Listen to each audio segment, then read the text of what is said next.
ఎందుకు నీ కోణంలో ఆలోచిస్తావు? ప్రతీది ఎందుకు నువ్వే ఊహించుకుంటావు? ప్రతీది ఎందుకు నీ కోణంలో ఆలోచిస్తావు? ప్రతీది ఎందుకు ఓ ఓవర్ థింక్ చేస్తూ ఉంటావు? ఆలోచించి ఒకసారి. ఏదైనా కానివ్వండి, ఏదైనా మ్యారేజ్ గురించి అవ్వచ్చు, స్టడీ గురించి అవ్వచ్చు, సేవ గురించి కావచ్చు, సమస్య గురించి కావచ్చు, ఏదైనా కానీ మనం కూర్చొని తల పట్టేసుకొని ఏడుస్తూ ఉంటామండి, ఆలోచిస్తూ ఉంటామండి, చింతిస్తూ ఉంటామండి, బాగా స్ట్రెస్ అయిపోతూ ఉంటామండి. దీని ద్వారా ఎన్ని ప్రాబ్లమ్స్ వస్తాయంటే ఒకటి కాదు, రెండు కాదండి, లైఫ్నే కోల్పోవాల్సిన అవసరం వచ్చే ఛాన్సెస్ కూడా చాలా ఎక్కువ ఉంటాయి.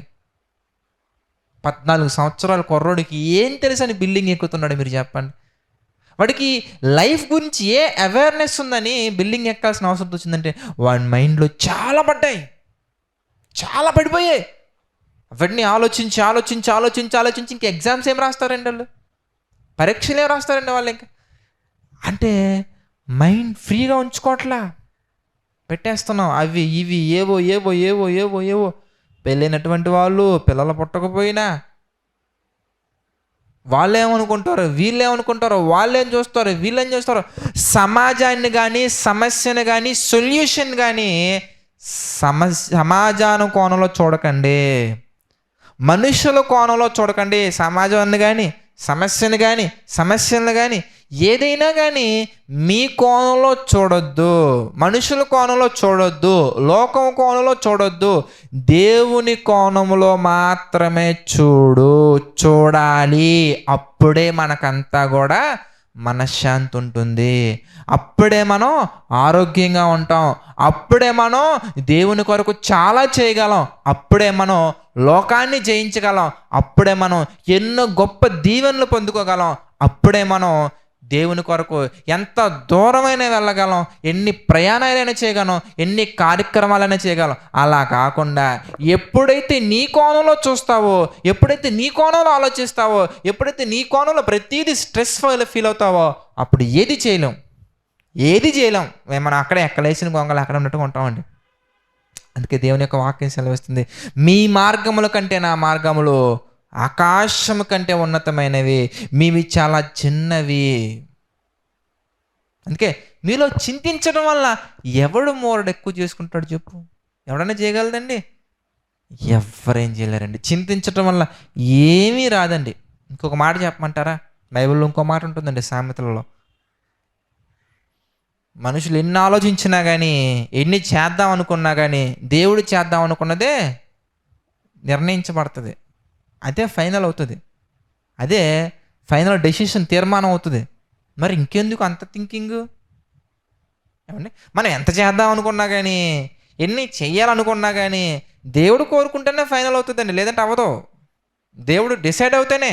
అందుకే గొప్ప గొప్ప భక్తులు కొన్ని పాటలు రాశారు. ఎన్ని తలచినా ఏది అడిగినా జరిగేది నీ చిత్తమే ప్రభువా, జరిగేది నీ చిత్తమే.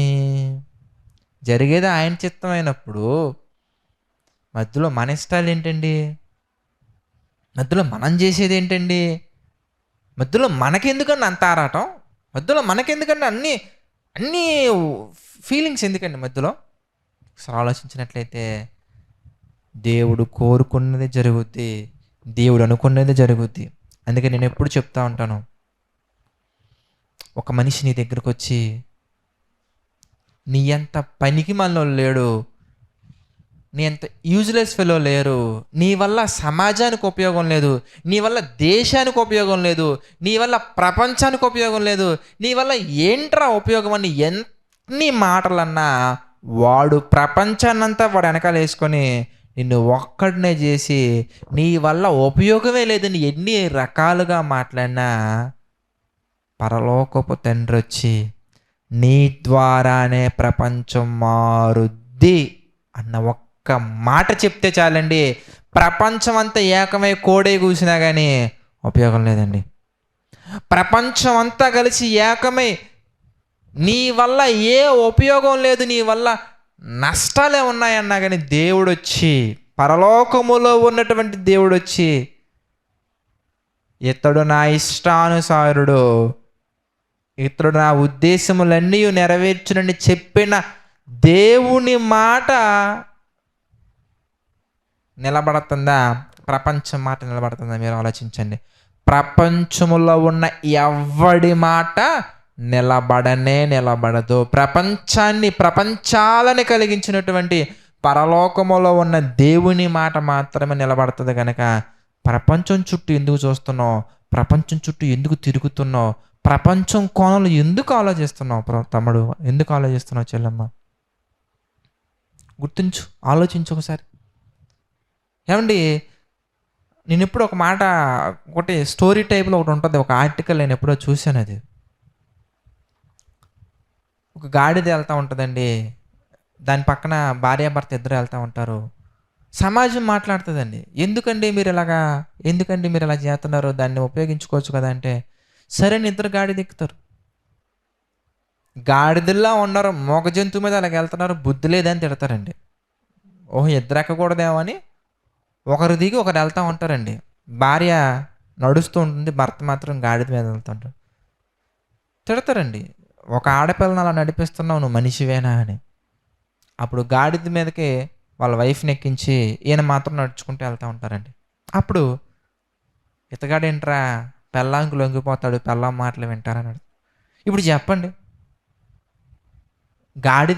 గాడిద మీద ఇద్దరు వెళ్తున్నా కానీ ప్రాబ్లమే. ఎవరికి? సమాజానికి, లోకానికి, ప్రపంచానికి. ప్రపంచం మాటలు నువ్వు పట్టించుకున్నావు కనుక నువ్వు మంచి చేసిన నీలో తప్పులు వెతుకుద్ది, చెడు చేసిన నీలో తప్పులు వెతుకుద్ది. నువ్వు చెడు చేసిన మంచి వెతుకుద్ది, మంచి చేసిన మంచి వెతుకుద్ది. వాడిష్టం అండి. ప్రపంచంలో ప్రతి ఒక్కరికి ఒక ఇష్టం ఉంది. ఆ ఇష్టం రకరకాలుగా మారుతూ ఉంటుంది. నువ్వు వాడికి నచ్చినట్టుగా చేద్దామంటే ఏది జరుగుద్ది మీరు చెప్పండి? వాడికి నచ్చినట్టుగా నువ్వు చేద్దాం అనుకుంటే ఏది జరుగుద్ది? ఏం చేయగలం మనం ఇంతకీ? అంటే వాళ్ళకి నచ్చినట్టుగా మనం చేద్దాం అనుకుంటే ఏది చేయలేమండి. విశ్వాసంతో చెయ్యాలి. విశ్వాసాన్ని జయించగలం మనం. దేవుని యందు విశ్వాసము కలిగి, విశ్వాసంతో మనం ఏ పనైనా చేయాలి. అంతేగాని వాడు అనుకుంటాడు, వీడు అనుకుంటాడు, వాడు చేస్తున్నాడు, వీడు చేస్తున్నాడు, వాడు ఫీల్ అవుతున్నాడు, వీడి ఫీల్ అవుతున్నాడు, వాడికి నచ్చుతాం, వీడికి నచ్చుతాం. ఈ కాలంలో అలా ఉంటే ఎవరికి నచ్చుద్ది అంటే ఎవరికి నచ్చాలండి మనం? ఈ కాలంలో అలాగుంటే ఎవరికి నచ్చుతావు అంటే నువ్వు ఎవరికి నచ్చాలి? ఎవడికి నువ్వు నచ్చాల్సిన అవసరం లేదు, దేవునికి నచ్చితే చాలు. ఎవడు నిన్ను మెచ్చాల్సిన అవసరం లేదు, దేవుడు మెచ్చితే చాలు. ఎవడి కోసం నువ్వు ఏమి చేయాల్సిన అవసరం లేదు, దేవుని కోసం అన్నీ చెయ్యి. నీ బ్రతుకే దేవుడిచ్చింది, దేవుడిచ్చిన బహుమానం. నీవు నీ తల్లిదండ్రులకి దేవుడిచ్చిన బహుమానం. You are a God's gift. నువ్వు దేవుని బహుమానం కనుక దేవునికి నచ్చినట్టుగా మనం ఉండాలి. దేవుడు మనల్ని సృష్టించారు, దేవుడు మనల్ని తల్లి గర్భంలో ఉన్నప్పుడే చూశారు, తల్లి గర్భంలో మనల్ని నిర్మించారు, మన కొరకు ప్రతి అవయవాన్ని ఇచ్చారు, మన కొరకు ప్రతి సృష్టిని చేశారు, మన కొరకు ప్రతి ఒక్కటి అందిస్తున్నారు, ప్రతి ఒక్కటి దయచేసేది దేవుడే. కనుక దేవుని కొరకు మనం బ్రతకాలి, దేవుని కోణంలో చూడాలి, దేవుని కొరకు చెయ్యాలి. దేవుని కొరకు మన ప్రాణాలనైనా కానీ వాక్యానుసారంగా అర్పించవలసిన అవసరత వస్తే అర్పించగలగాలి. అంతేగాని మనసులో ఏవో పెట్టేసుకొని ఇంటర్మీడియట్కి నీ లైఫ్కి సంబంధం ఏంటండి? ఇంటర్మీడియట్కి నీ లైఫ్కి, దేవునికి, ప్రపంచానికి సంబంధం ఏంటండి?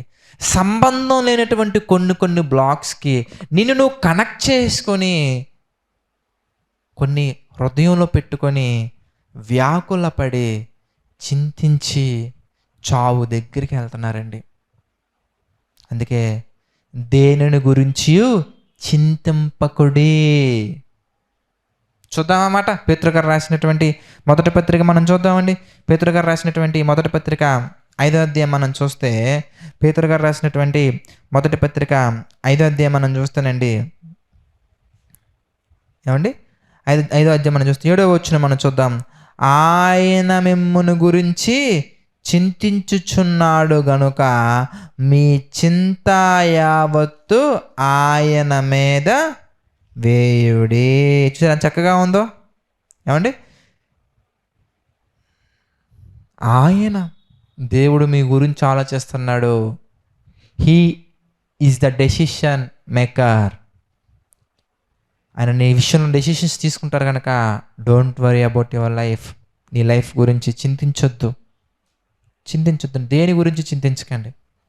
కనుక ప్రియులారా, ఏ పరిస్థితుల్లో ఎలా ఉండాలో వాక్యానుసారంగా అర్థం చేసుకోండి. ఒకవేళ మీకు వాక్యానుసారంగా అర్థం చేసుకునే మనస్సు మీకు రాకపోతే గనక, అర్థం చేసుకునే ఆ వివేచన శక్తి ఒకవేళ మీకు లేకపోతే గనక ప్రార్థించండి. ఆయన ఎవరిని గద్దింపగా ప్రతి వానికి ధారాళముగా జ్ఞానాన్ని దయచేవారు. ఒకవేళ మీకు ఎలా ప్రార్థించాలో కూడా తెలియకపోతే, ఒక నిర్ణయాన్ని ఎలా తీసుకోవాలో తెలియకపోతే, దేవుని యొక్క మహాకృపను బట్టి ఇదిగో జేసీ చర్చ్‌ని దేవుడు తన బలమైన హస్తము ద్వారా వాడుకుంటున్నారు. తన బలమైన హస్తాన్ని దేవుడు ఉపయోగించి మమ్మల్ని అందరిని మీ కొరకు సిద్ధపరిచారు గనక, మీరు దేని గురించి ఆలోచించకండి. మీ లైఫ్‌లో ఎలాంటి నిర్ణయాలు తీసుకోవాలని ఒకవేళ మీకు క్వెషన్స్ ఉంటే గనక తప్పకుండా మమ్మల్ని సంప్రదించండి. చక్కగా మీరు బైబిల్ స్టడీలో జాయిన్ అవ్వండి. తప్పకుండా మమ్మల్ని సంప్రదించండి. ఫోన్‌లోనే అన్నీ అవ్వాలంటే అవ్వండి. మీకు ప్రాబ్లమ్ పెద్దదిగా ఉన్నప్పుడు బ్రదర్ ఒకసారి చర్చికి రమ్మని చెప్తామండి. ఆ సందర్భంలో రండి. కొంతమంది సిస్టర్స్ గాని, బ్రదర్స్ గాని ఫోన్‌లు చేస్తున్నారండి. నా మైండ్ డిస్టర్బ్ అయిపోతుంది బ్రదర్. అది బ్రదర్, ఇది బ్రదర్ అంటా ఉంటారండి. ఫోన్‌లోనే చెప్పమంటారండి. ఇప్పుడు 2 అవర్స్ డిస్కస్ చేయాల్సిన విషయాన్ని 2 గంటలు ఫోన్‌లో ఎలా మాట్లాడుతూ కూర్చుంటారండి, ఒకసారి ఆలోచించండి. కనుక కాల్స్‌లో ఒకవేళ క్లియర్ అయిపోతే గనక కాల్స్‌లోనే మాట్లాడతామండి. ఒకవేళ మీరు అడిగిన క్వెషన్‌కి ఒకవేళ ఆల్రెడీ మేము ఒకవేళ ఆన్సర్ ప్రిపేర్ చేసుంటే గనక తప్పకుండా అది వీడియో రూపంలో మీకు అందిస్తామండి. ఒకవేళ రికార్డింగ్స్ ఉన్నా గాని మీకు అందిస్తామండి. కానీ ఒకవేళ అవ్వకపోతే గనక మీరు రండి, ఇక్కడికొచ్చినట్లయితే గనక ప్రశాంతంగా నేనే మాట్లాడతాను. ఒకవేళ నేను అవైలబుల్‌గా లేకపోతే స్మైలీ మాట్లాడతారు. ఒకవేళ వాళ్ళు కూడా అవైలబుల్ అయిపోతే ఇక్కడ ఉన్నటువంటి సేవకులు మాట్లాడతారు. తప్పకుండా మీ సమస్యకి వాక్యానుసారమైనటువంటి సమాధానం అనేది దొరుకుద్దని నేను మనస్ఫూర్తిగా నేను చెప్తున్నానండి. అంత గొప్ప జ్ఞానాన్ని దేవుడు మాకు అందించారు. అందుని బట్టి దేవునికి కృతజ్ఞతాస్తుతులు చెల్లించుకుంటున్నాము. కనుక దేని గురించి చింతించకండి. మీ చింత యావత్తు దేవుని మీద వేయండి. ప్రతి ఒక్క విషయంలో ఎలా ఉండాలి, ఎలా ఉండకూడదనేవి చక్కగా వాక్యానుసారంగా దేవుడు తెలియచేశారు గనక, వాక్యానుసారంగా మీ లైఫ్‌ని మీరు నడిపించుకుంటూ ముందుకు వెళ్ళినట్లయితే తప్పకుండా దేవుడు మీకు సహాయం చేస్తారు. ఈ యొక్క మాటలు మీ అందరి హృదయాల్లో నీరు కట్టి ఫలింపచేయాలని మనస్ఫూర్తిగా